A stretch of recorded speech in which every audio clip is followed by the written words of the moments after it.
তোমরা কি দেখছো কেমন ভাবে আমাকে অপমান করছে? গুঞ্চন্ডি বলছে আমাকে। আজ পর্যন্ত কেউ আমাকে কোনোদিন এই কথাটা বলেনি। বলেছে কি নতুন কাকু? বলো বলো প্লিজ, আনসার মি। বলেছে আমাকে কেউ কোনোদিন এরকম ভাবে কথা? আচ্ছা আমি কি করে বলি বলতো? ও তো ঠিক কি উড়নচণ্ডীপনা দেখেছে সেটা আমার তো জানার কথা না। না না, তোমরা প্লিজ আমাকে সবাই মিলে বলো যে তোমরা কি সবাই মিলে আমাকে হিউমিলিয়েট করবে বলে প্ল্যান করেছো? ও তোমাকে কিচ্ছু হিউমিলিয়েট করছে না। আর যদি করেও থাকে তুমি নিশ্চয়ই এমন কোনো আচরণ করেছো তাই করছে। মা চিরকাল চিরকাল জানো তো তোমার এই একটাই প্রবলেম, তুমি অন্য সমস্ত লোকেদের কথাকে প্রায়োরিটি দাও, শুধু নিজের ছেলে মেয়েদের কথার কোনো গুরুত্ব নেই তোমার কাছে। হয়েছে? আপনার ভাষণ শেষ হয়েছে? যা তো উপরে, যা তো তুই। আমরা এখন ঘুরতে যাওয়া নিয়ে আলোচনা করছি, তুই যা। এই মিডিল, তুই যাবি তো ঘুরতে? মুবলাইদা, আমি না এখন কিছু বলতে পারছি না। কেন বলতে পারবি না? আরে বাবা, 2 দিনের জন্য তো যাব। কতদিন আমরা একসঙ্গে ঘুরতে যাই না বলতো? 2 দিন তো, একটু ম্যানেজ কর না প্লিজ। আমি এক্ষুনি বলতে পারছি না। ঠিক আছে, আমি হসপিটালে কথা বলে নিই, তারপরে জানাবো। তাহলে মিহিরপুরে কি যাওয়া হতে পারে? মিহিরপুর এই জায়গাটার নাম শুনেছি, কিন্তু এই জায়গা সম্পর্কে কোনো আইডিয়া নেই, কখনো যাইনি। কি বড় মাসি? মাসি যাবে নাকি মিহিরপুর?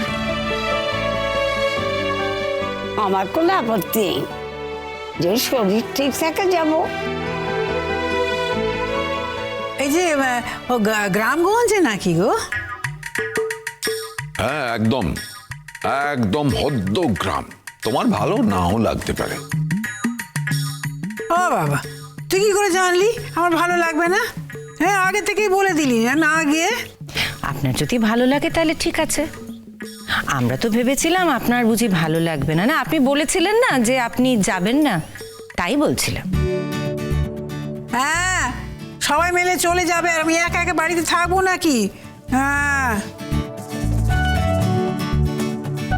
আচ্ছা নতুন দা, আমাকে নিয়ে যাবেন না? আমাদের তো বলছেনই না। আমি বলছি তো, আমার বাড়ি, আপনারা সবাই যাবেন। একটু পুরনো আমলের বাড়ি, তবে বাড়িটা বিশাল বড়, কোনো অসুবিধা হবে না, থাকা টাকারও কোনো অসুবিধা হবে না। আমাকে একটু আগে বলে রাখলে আমি একটু সব অ্যারেঞ্জমেন্টসগুলো করে রাখতে পারবো। তাহলে আমরা কজন যাচ্ছি? এই তো বড় মাসিমা, মা, ওদিকে অয়নদা, দিদি ভাই, তোমরা যাচ্ছ কিন্তু। বারে, আমি তো নিজে থেকেই বললাম। বলছি আমাকে না নিয়ে যাওয়ার ধান্দা নাকি? আরে কি আশ্চর্য, বৌদি ভাই কি সেই কথা বলেছে নাকি? তা নয়, দূর। এই তুমি যাবে কি যাবে না শেষ পর্যন্ত বলো তো? 100 বার যাবো। তুমি কি ভেবেছিলে হে আমাকে না নিয়ে তুমি একা একা চলে যাবে বেড়াতে? হ্যাঁ, তুমি না গেলেও আমি তো যাবই। আমি না গেলে কি আর বেড়াতে যাওয়াটা হবে বলো তো? নতুন কাকু, আমরা কতদিন পর সবাই মিলে একসঙ্গে বেড়াতে যাবো বলো তো? আগে আমরা কত ঘুরতে যেতাম, মনে আছে? সবাই আর মিলছে কোথায় রে বুবলাই? এই দেখ না, মিঠি বলছে যাবে না, মিটিল বলছে ওর অসুবিধা আছে, ও ভেবে দেখবে। বাবিলের নাকি ওই সময় অন্য কাজ আছে। দেখ, সবাই মিলে না গেলে মজা আছে বাইরে যাওয়ার। যাবে যাবে, ঠিক যাবে। মিঠি আবার যাবে না? চ্যালেঞ্জ করছিস তো তুই আমার সঙ্গে? এই মিঠি, তোর কিন্তু খুব মেজাজ হয়েছে। আমার একদম ভালো লাগে না তোর এই অ্যাটিটিউড। আশ্চর্য, এতদিন পর সবাই মিলে বেড়াতে যাওয়ার কথা বলছি, বেড়াতে যাব, তুই কেন বললি? তুই প্রথমেই বলে দিলি কেন যে আমাকে তাহলে বাদ দাও? আশ্চর্য। আচ্ছা আচ্ছা, ও কি করেছে তোর সঙ্গে বল? কিছু কি করেছে? তা তো নয়, ও একটা কথা শুনেছে, সেই মতো এগোতে চেয়েছে, তো তোকে কোনো জোর করেনি। কেউই তো তোকে কোনো জোর করেনি, তো নতুন কাকুও জোর করেনি। দেখ, মেয়েরা বড় হলে যেমন প্রস্তাব আসে ওই সেরকম। আমি এসব নিয়ে কোনো আলোচনাই করতে চাইছি। আচ্ছা আচ্ছা ঠিক আছে, আলোচনা করতে হবে না। কৃষাণুর বাড়িতে আমরা সবাই মিলে বেড়াতে যাচ্ছি, হইচই করব, এটা নিয়ে ভাব, এটা নিয়ে পরিকল্পনা কর। আচ্ছা একটা কথা বল আমাকে মিঠি, কৃষ্ণকে তোর বর হিসেবে পছন্দ না হতে পারে, ওর সঙ্গে একটু বন্ধুত্ব করতে অসুবিধা কোথায়? আমার বয়ে গেছে। আমিও যে কোনো মেয়ের সাথে বন্ধুত্ব করতে কমফোর্টেবল নই, সেটাও ওর জেনে রাখা উচিত। ও তাই নাকি? তাহলে আমার পেছন পেছন ঘুরছিলে কেন? বন্ধুত্ব করার জন্য নয় নিশ্চয়ই। তুমি যে এতটা ইডিয়েট সেটা জানতাম না তো। মা দেখলে, ইডিয়েট বলছে আমাকে, দেখলে কি তুমি? মিঠি, তুই না বড্ড রিয়াক্ট করিস। ইডিয়েটকে ইডিয়েট বলেছে তো কি হয়েছে? দাদা ভাই,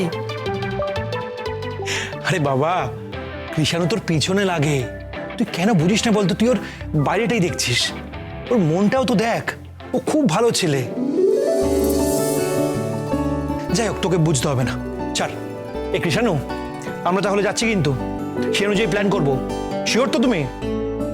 পাক্কা, অনেকদিন পর মিহিরপুরে যাচ্ছি, এন্ড আই এম শিওর আপনাদের সবার খুব ভালো লাগবে। মিরপুরে কি শুধু বেড়াতেই যাব, নাকি অন্য কিছু ঘটতেও পারে?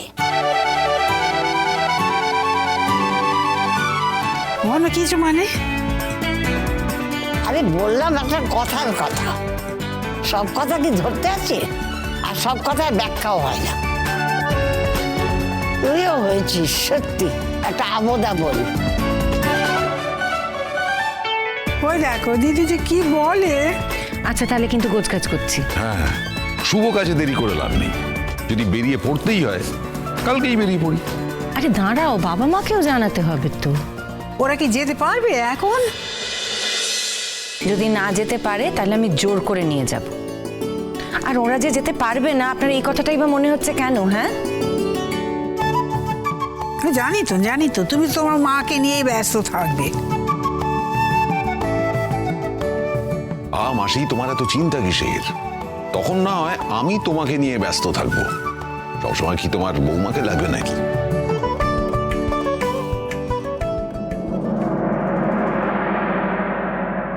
হ্যাঁ গো, বলছি সবার গোছগাছ হয়ে গেছে?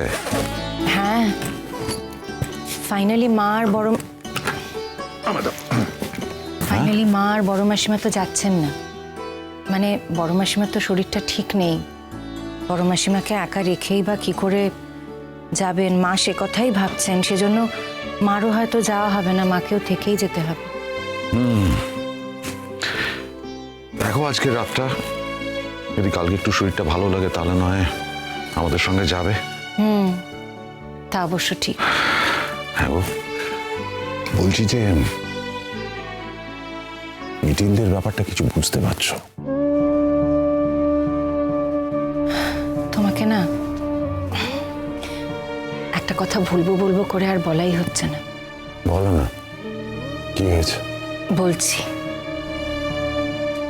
বাবিলের আর মিটিলের সম্পর্কটা না দিন দিন কেমন যেন হয়ে যাচ্ছে জানো, আরো ছাড়া ছাড়া। বরাবরই ওদের গায়ে পড়ার ভাবটা ছিল না, সে হতেই পারে, কিন্তু এখন যেন সম্পর্কটা আরো ছাড়া ছাড়া ভাব জানো। আচ্ছা, ভগবান কি কোনোদিন আমাদের সব ব্যাপারে শান্তি দেবেন না? ছাড়া ছাড়া? আমার মনে হয় অত চিন্তার কিছু নেই। ছাড়া ছাড়া কেন হবে? দেখো, সবার কেমিস্ট্রি তো একরকম হয় না, ওদেরটা একটু অন্যরকম। না হোক, কিন্তু কোথাও যেন একটা ভুল বোঝাবুঝি তৈরি হয়েছে। আমি তো এটা খেয়াল করছি, আমি তো মা। তুমি যদি খেয়াল করো তাহলে কিন্তু তুমিও সেটা বুঝতে পারবে। ঠিক আছে, আমরা তো একসঙ্গে বেড়াতে যাচ্ছি, দেখি ওখানে মিটিলের সঙ্গে আলাদাভাবে আমি কথা বলবো। আর এই যে বেড়াতে যাওয়া, এটা তো তুমিও বলবে। বাবিল বরাবর কত উৎসাহ বোধ করতো বলো তো, বেড়াতে যাব, সবার আগে ও তৈরি থাকতো। এবারে ও যেতে চাইছে না। তুমি বলবে তাহলে বড় মাসিমাকে একা রাখার প্রশ্ন উঠছে কেন? বাবিল তো নিজের মতো কাজকর্ম নিয়ে ব্যস্ত থাকবে, আর সেটা কিন্তু অফিসের কাজ নয়। হ্যাঁ, ওর রিহার্সালের কাজ নিয়ে মেতে থাকবে।